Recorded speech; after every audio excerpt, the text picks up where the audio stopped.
ଆପଣ ଗତ ବର୍ଷ ଏଇ ପ୍ରକାର ସେମାନେ ଆଲୋଚନା କରୁଥିଲେ ଯେ ସାର ନାହିଁ ସାର ନାହିଁ ସାର ନାହିଁ। ତ ସାରଟା କଣ ପାଇଁ ହଉଛି? ଖାଇବା ପାଇଁ ବ୍ୟବହାର ହଉଛି। ସାର ତାଙ୍କର ମଧୁ ପାଇଁ ବ୍ୟବହାର ହଉଛି। ଆମର ସାର ଚାଷ କ୍ଷେତ୍ରରେ ବ୍ୟବହାର ହଉଛି। ତାର ପ୍ରତିଫଳନ କଣ? ସେମାନେ ମଧୁର ବନ୍ୟା କରୁଥିଲେ, ଆମେ ଧାନର ବନ୍ୟା କଲେ। ସେମାନେ 58 ଲକ୍ଷ ମେଟ୍ରିକ ଟନ ଧାନ ତିଆରି କରୁଥିଲେ, ଆମେ 98 ଲକ୍ଷ ମେଟ୍ରିକ ଟନ, ମାନେ ଡବଲ ଧାନ ପ୍ରଡକ୍ସନ କଲେ।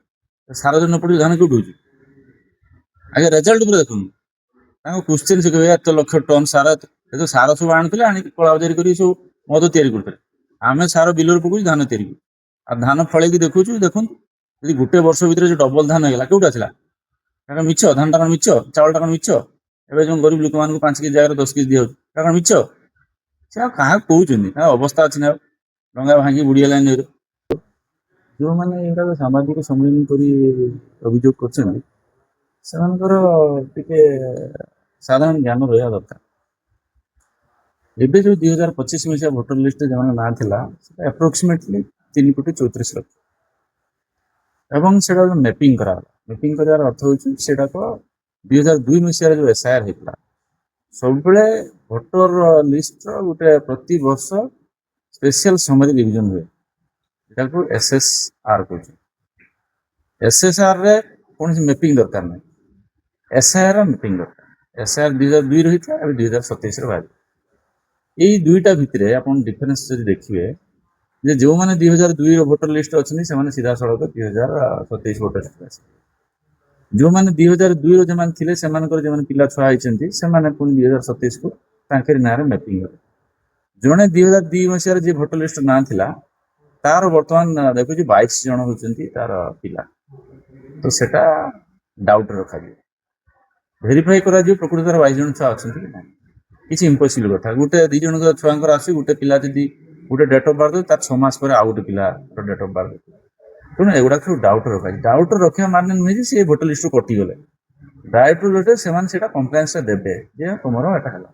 କିନ୍ତୁ ଯେ 3,34,00,000ରୁ ଯୋଉ 3,14,00,000 ପାଖାପାଖି ଯେଉଁମାନେ ମ୍ୟାପିଂ ହେଇଯାଇଛନ୍ତି, ଏବଂ ସେଥିରେ ଯୋଉ 20 ଲକ୍ଷ ଲୋକ ଯେଉଁମାନେ ରହିଛନ୍ତି, ତା ଦେହରୁ 12 ଲକ୍ଷ ଲୋକ ପାଖାପାଖି ମୃତ ଅଛନ୍ତି, ସେମାନେ ଡେଥ୍ ହେଇଗଲାଣି, ସେମାନେ ଭୋଟର ଲିଷ୍ଟ ରହିବେ। ପ୍ରକ୍ରିୟା, ପ୍ରକ୍ରିୟା ବେଳେ ଆପଣ ଦେଖିବେ ପ୍ରତି ବୁଥ, ଧରାଯାଉ ପାଖାପାଖି 38,000 ବୁଥ ଅଛି, ପ୍ରତି ବୁଥରେ ଜଣେ ବୁଥ ଲେବୁଲ ଅଫିସର ସହିତ ପ୍ରତି ଦଳର ଜଣେ ଜଣେ ବୁଥ ଲେବୁଲ ଏଜେଣ୍ଟ ଅଛି। ତ କୋଉ ଜାଗାରେ ତାଙ୍କର ଲୋକକୁ ଜାଣି ଶୁଣିକିରି ଦଳୀୟ ଭିତରେ କାଟା ହଉଛି, ସେତେବେଳେ ତାଙ୍କ ଦଳୀୟ ଲୋକଟା କଣ କରୁଛି? ଆପଣ ଯଦି ଏଇ ଯୋଉ 20 ଲକ୍ଷ ଲୋକଙ୍କୁ ଦେଖିବେ, ଗୋଟେ ବୁଥରେ ପଡିବ 50ଟା ମାତ୍ର 50ଟା ଗୋଟେ ଡାଉଟକୁ ଆସିଛନ୍ତି ଗୋଟେ ବୁଥର। 50ଟା ଲୋକଙ୍କର ଯଦି ନାଁ କଟିବା ପାଇଁ ଯାଉଛି, ତା ଦେହରେ କେତେ ଜଣ ମରିଛନ୍ତି, କେତେ ଜଣ ଡବଲ ଜାଗାରେ ଅଛନ୍ତି, କେତେ ଜଣ ପରମାନେଣ୍ଟଲି ସିଫ୍ଟ ହେଇଛନ୍ତି, କେଉଁମାନେ ବାହା ହେଇଯାଇଛନ୍ତି, କିଏମାନେ ଅନୁପ୍ରବେଶକାରୀ ଅଛନ୍ତି। ଇଏକୁ 50ଟା ଲୋକଙ୍କୁ ଆପଣଙ୍କର ଜଣେ ଏଜେଣ୍ଟ ଅଛି, ଜଣେ BLO ଅଛି, ପ୍ରତି ଦଳର ଜଣେ ଅଛନ୍ତି, ସେମାନେ ଟ୍ରେସ୍ କରିପାରୁନାହାନ୍ତି। ସେମାନେ ଅବଜେକ୍ସନ ଦେଇପାରିବେ। ତାଙ୍କ ପାଇଁ ଫର୍ମ 6 ଅଛି, ଫର୍ମ 7 ଅଛି, ଫର୍ମ 8 ଅଛି। ସେମାନେ 50ଟା ଲୋକରୁ କାହାର ମିଛରେ କାଟି ଦଉଛନ୍ତି, ସେମାନେ ERO ପାଖରେ ସେଟାକୁ ସେମାନେ ଅବଜେକ୍ସନ ଦେବେ। ସେ 50ଟା କରିକି ସିନା 38,000 ବୁଥରେ ସିନା ସେଟା ହେଇଯାଉଛି 19 ଲକ୍ଷ 20 ଲକ୍ଷ। କିନ୍ତୁ 58 ଲକ୍ଷ ଲୋକର ଯୋଉ 12 ଲକ୍ଷ ମୃତ ପରେ ଯୋଉ ଆଉ 44 ଲକ୍ଷ କଥା କୁହାଯାଉଛି, ସେମାନଙ୍କ ଉପରେ ଡାଉଟ କ୍ରିଏଟ ହଉଛି ଏଥିପାଇଁ ଯେ ସେମାନେ ଗୋଟେ ଲୋକ, ଆପଣ ଦେଖିବେ ୱେଷ୍ଟବେଙ୍ଗଲ ଜଣେ ସ୍ୱାମୀର ତାର 52 ଜଣ ସ୍ତ୍ରୀ, ତାର ଡାଉଟ ରାଇଜ କରିବ।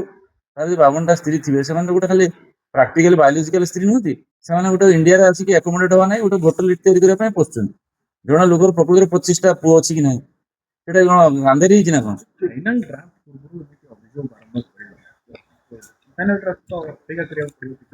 ଗୋଟେ ସୁସ୍ଥ ଗଣତନ୍ତ୍ର ଆଣିବା ନାଗି ଏଟା ଗୋଟେ ପ୍ରକ୍ରିୟା। ଆପଣ ଗଣତନ୍ତ୍ରର ଅଛି ପ୍ରତି 10 ବର୍ଷରେ ଆପଣଙ୍କର ସେନ୍ସସ୍ ହବା କଥା, ପ୍ରତି 10 ବର୍ଷରେ ଡିଲିମିଟେସନ ହବା କଥା, ପ୍ରତି 25 ବର୍ଷରେ ଧରାଯାଉ ଆପଣ SIR ହବା କଥା। ଆପଣ ଏଇ ଯୋଉ ପ୍ରକ୍ରିୟା ଗୁଡାକୁ ଆପଣ ସମସ୍ତେ ସହଯୋଗ କରିବା କଥା। ଭାରତ ଉପରେ ଯେ ପ୍ରକାର ଭାବରେ ପାଶ୍ଚାତ୍ୟ ଦେଶମାନଙ୍କର ଆଉ ପାରିପାର୍ଶ୍ୱିକ ଦେଶମାନଙ୍କର ଯେ ପ୍ରକାର ଆକ୍ରମଣ ଅଛି, ସେ ଆକ୍ରମଣ ଦେଶକୁ ରକ୍ଷା କରିବା ଆମ ସମସ୍ତଙ୍କର କର୍ତ୍ତବ୍ୟ, ରାଷ୍ଟ୍ର ପ୍ରଥମେ। ତ ଭୋଟର ଲିଷ୍ଟରେ ଯଦି ସଂଶୋଧନ ହଉଛି, ସେଥିରେ ଆମେ ସମସ୍ତେ ସହଭାଗିତା ହେବାର ଦରକାର। ସମସ୍ତେ ସହଭାଗୀ ହେଇକି ଭୋଟର ଲିଷ୍ଟକୁ ସ୍ୱଚ୍ଛ ଏବଂ ତ୍ରୁଟି ଶୂନ୍ୟ କରିବା ଦରକାର। ଯେତେବେଳେ ଜଣକୁ ନୋଟିସ ହଉଛି, ସେତେବେଳେ ଆପଣ ଅଛନ୍ତି ସେଠି।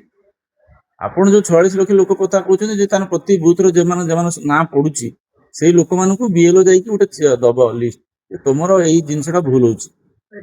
ଭାଇ ଆଉ ଗୋଟେ କଥା ହଉଛି ଯେ ଆଜି ଆପଣଙ୍କର ଯୋଉ ପିଏସସି ମିଟିଂ ଦ୍ୱିତୀୟ ବସିଥିଲା ସେଥିରେ କହୁଛି ଯୋଉ ଭଳିଆ ଚର୍ଚ୍ଚାକୁ ନେଇକି ମାନେ କିଛି ଚର୍ଚ୍ଚା ଦେବେ ମାନଙ୍କର ଇଏ କରାଟା କଣ ମୁଖ୍ୟତଃ ଆପଣ ନିର୍ଦ୍ଦେଶ ଦେଲେ? ଦେଖନ୍ତୁ ଏଇ ଯୋଉ ପବ୍ଲିକ ଆକାଉଣ୍ଟସ କମିଟି ଅଛି ଏଇଟା ଗୋଟେ ଇମ୍ପୋର୍ଟାଣ୍ଟ କମିଟି। ଏଥିରେ ଯୋଉ ଯୋଉ କଥା ଉପରେ ଅଡିଟ ବିଭାଗ ଅଡିଟର ଜେନେରାଲ ଯେ ଯୋଉ କଥା ଉପରେ ଆପତ୍ତି ଉଠାନ୍ତି ସେ ବିଭାଗକୁ ଦିଅନ୍ତି। ବିଭାଗ ତାପରେ ଗୋଟେ କମ୍ପ୍ଲାଏନ୍ସ ରିପୋର୍ଟ ଦବ। ଆମେ ଦେଖିଲୁ ଯେ ବିଭିନ୍ନ ବିଭାଗର କମ୍ପ୍ଲାଏନ୍ସ ରିପୋର୍ଟ ପେଣ୍ଡିଂ, ବିଭିନ୍ନ ବିଭାଗର କେତେ ବିଭାଗର କମ୍ପ୍ଲାଏନ୍ସ ରିପୋର୍ଟ ପେଣ୍ଡିଂ ଅଛି। ଆଜି ଅଡିଟର ଜେନେରାଲ ଯେବେ ପଠେଇଲେ କମ୍ପ୍ଲାଏନ୍ସ ମାଗିଲେ ଯେ ଏଇଟାର ଇରେଗୁଲାରିଟି ଅଛି ଆର କମ୍ପ୍ଲାଏନ୍ସ ଦିଅ, ସେଇଟା ସେ କେତେ ଦିନ ଭିତରେ compliance report pending compliance report comply କରିବେ ସେଇ ବିଭାଗ। ଦେଖାହେଲା ଯେ ପାଖାପାଖି 82 ଟା ପେଣ୍ଡିଂ ଅଛି କମ୍ପ୍ଲାଏନ୍ସ ରିପୋର୍ଟ ବିଭିନ୍ନ ବିଭାଗ, କାହାର 5ଟା, କାହାର 10ଟା, କାହାର 7ଟା ଏମିତି ପେଣ୍ଡିଂ ଅଛି। ତ ସମସ୍ତ ସଚିବମାନଙ୍କୁ ଡକା ହେଇଥିଲା ଯେ ଆପଣ ବିଭାଗର କମ୍ପ୍ଲାଏନ୍ସ ରିପୋର୍ଟ କାହିଁକି ପେଣ୍ଡିଂ ଅଛି, ଆପଣ ଯେତେ ପର୍ଯ୍ୟନ୍ତ କମ୍ପ୍ଲାଏନ୍ସ ରିପୋର୍ଟ ନ ଦେବେ ସେତେ ପର୍ଯ୍ୟନ୍ତ ପିଏସସି ରେ ସେଟା ଆଲୋଚନା ହେଇପାରିବେ। ପିଏସସି ରେ ଆଲୋଚନା ହେଇସାରିଲା ପରେ ପୁଣି ଆକ୍ସନ ଏଟିଏନ୍ ହବ, ଆକ୍ସନ ଟେକନ୍ ରିପୋର୍ଟ ହବ। ତ ଆମେ କଣ ଆକ୍ସନ ଟେକନ୍ ଆମେ ଦେଲେ କମ୍ପ୍ଲାଏନ୍ସ, ଏ ଗୋଟେ ପ୍ରକ୍ରିୟା। ଏ ପ୍ରକ୍ରିୟାଟା ଚେନ୍ କଟିଯାଏ କେଇଠି ଯଦି କମ୍ପ୍ଲାଏନ୍ସ ନ ଆସିବ। ଗୋଟେ ଦେଖା ହେଲା ଯେ ଗୋଟେ ବିଭାଗକୁ ଯାଇଛି ଅଡିଟ୍ ବିଭାଗରୁ ଯାଇଛି କମ୍ପ୍ଲାଏନ୍ସ ଦେବା ପାଇଁ, ସେ ପେଣ୍ଡିଂ ଅଛି 2 ବର୍ଷ। ତ ଆମେ ଆଜି ଆଲୋଚନା କଲୁ ଯେଉଁଗୁଡାକ ବର୍ଷରୁ ଅଧିକ 2 ବର୍ଷ 3 ବର୍ଷ ଧରିକି କମ୍ପ୍ଲାଏନ୍ସ ସେଇ ବିଭାଗରୁ ପେଣ୍ଡିଂ ଅଛି କାହିଁକି ଆସିନାହିଁ, ଏବଂ ସେମାନଙ୍କୁ ସେଥିରେ ପ୍ରଶ୍ନ କରାଗଲା ଯେ ଆପଣମାନେ କମ୍ପ୍ଲାଏନ୍ସ କାହିଁକି ଦେଇନାହାନ୍ତି, ଉଚିତ ସମୟ ଭିତରେ ଦିଅନ୍ତୁ, 6 ମାସ ଭିତରେ ଦିଅନ୍ତୁ। ଗୋଟେ ଜାଗାରେ ଦେଖାହେଲା ଯେ କମ୍ପ୍ଲାଏନ୍ସ ସେମାନେ ଦେଇଛନ୍ତି କିନ୍ତୁ ସେଇ କମ୍ପ୍ଲାଏନ୍ସଟା ଦେଇଛନ୍ତି ସେଟା ତା ପୂର୍ବରୁ ଆଉ ଥରେ ପୂର୍ବରୁ ଯୋଉ କମ୍ପ୍ଲାଏନ୍ସ ଦେଇଛନ୍ତି ସେଟା ଦିଟାକୁ ମିସମ୍ୟାଚ୍ କରୁଛି, ଗୋଟେ ଆଇଡେଣ୍ଟିକାଲ ହେଉଛି, କେଠି ତଥ୍ୟ ବିହୀନ ହେଉଛି। ସେ ବିଷୟରେ ଆଲୋଚନା କରାଗଲା। ଏଟା ରାଜ୍ୟ ସରକାର ଗରିବ ଟିକସଦାତା ମାନଙ୍କର ଟିକସ ପଇସା କି ପ୍ରକାର ସ୍ୱଚ୍ଛତାର ସହିତ ଖର୍ଚ୍ଚ ହବ କି ନିଶା ପ୍ରଫେସନ ନ ହବ ତାକୁ ତଦାରଖ କରିବାର ପବ୍ଲିକ ଆକାଉଣ୍ଟସ କମିଟି। ତେଣୁ ଏଥିରେ କେବଳ ଲେଜିସ୍ଲେଟିଭ ମାନେ ଏଟା କିଛି କରିପାରିବେନି କି ଏଠି କେବଳ ଏକ୍ଜିକ୍ୟୁଟିଭ ମାନେ କିଛି କରିପାରିବେନି। ସେଥିପାଇଁ ଏଟା ଅଡିଟ ବିଭାଗ ଆଉ ବିଭିନ୍ନ ସଚିବ ମାନେ ଏବଂ ପିଏସସି ର ମେମ୍ବର ମାନେ ଏମାନେ ତାକୁ ବସିକିରି ଏ କମିଟିର ଆଲୋଚନା କଲେ ଏବଂ ସେମାନଙ୍କୁ ସେ ଅନୁସାରେ ନିର୍ଦ୍ଦେଶ ଦିଆଗଲା। ବିଜେଡିର ଗୋଟେ ପିସି ଥିଲା ସେ କହିଛି double engine trouble engine 43 hectare ଜମିରେ 11,43,000 ମେଟ୍ରିକ ଟନ ସାର ଆବଶ୍ୟକତା, କିନ୍ତୁ ସରକାର ଦଉଛନ୍ତି 1,81,000 ମେଟ୍ରିକ ଟନ। ଆଉ କଳା ବଜାରୀ ଦଉଛି। ଦେଖନ୍ତୁ ଆପଣ ଗତ ବର୍ଷ ଏଇ ପ୍ରକାର ସେମାନେ ଆଲୋଚନା କରୁଥିଲେ ଯେ ସାର ନାହିଁ ସାର ନାହିଁ ସାର ନାହିଁ। ସାରଟା କଣ ପାଇଁ ହଉଛି, ଖାଇବା ପାଇଁ ବ୍ୟବହାର ହଉଛି। ସାର ତାଙ୍କର ମଧୁ ପାଇଁ ବ୍ୟବହାର ହଉଛି, ଆମର ସାର ଚାଷ କ୍ଷେତ୍ରରେ ବ୍ୟବହାର ହଉଛି।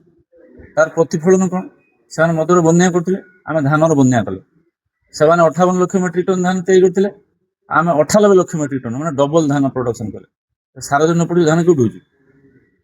ଆগে ରେଜଲ୍ଟ ଉପରେ ଦେଖନ୍ତୁ। ତାଙ୍କ କ୍ୱେଶ୍ଚିନ୍ ସେ କହିବେ ଏତେ ଲକ୍ଷ ଟନ ସାର, ସାର ସବୁ ଆଣୁଥିଲେ ଆଣିକି କଳାବଜାରୀ କରି ସବୁ ମଦ ତିଆରି କରୁଥିଲେ। ଆମେ ସାର ବିଲରେ ପକଉଛୁ ଧାନ ତିଆରି କରୁ, ଆଉ ଧାନ ଫଳେଇକି ଦେଖୁଛୁ। ଦେଖନ୍ତୁ ଯଦି ଗୋଟେ ବର୍ଷ ଭିତରେ ଯୋଉ ଡବଲ ଧାନ ହେଇଗଲା କୋଉଠି ଆସିଲା? କାରଣ ମିଛ, ଧାନଟା କଣ ମିଛ, ଚାଉଳଟା କଣ ମିଛ? ଏବେ ଯୋଉ ଗରିବ ଲୋକମାନଙ୍କୁ 5 କେଜି ଜାଗାରେ 10 କେଜି ଦିଆଯାଉଛି ତା କଣ ମିଛ? ସେ ଆଉ କାହାକୁ କହୁଛନ୍ତି? ତାଙ୍କ ଅବସ୍ଥା ଅଛି ନା, ଡଙ୍ଗା ଭାଙ୍ଗି ବୁଡିଗଲାଣି।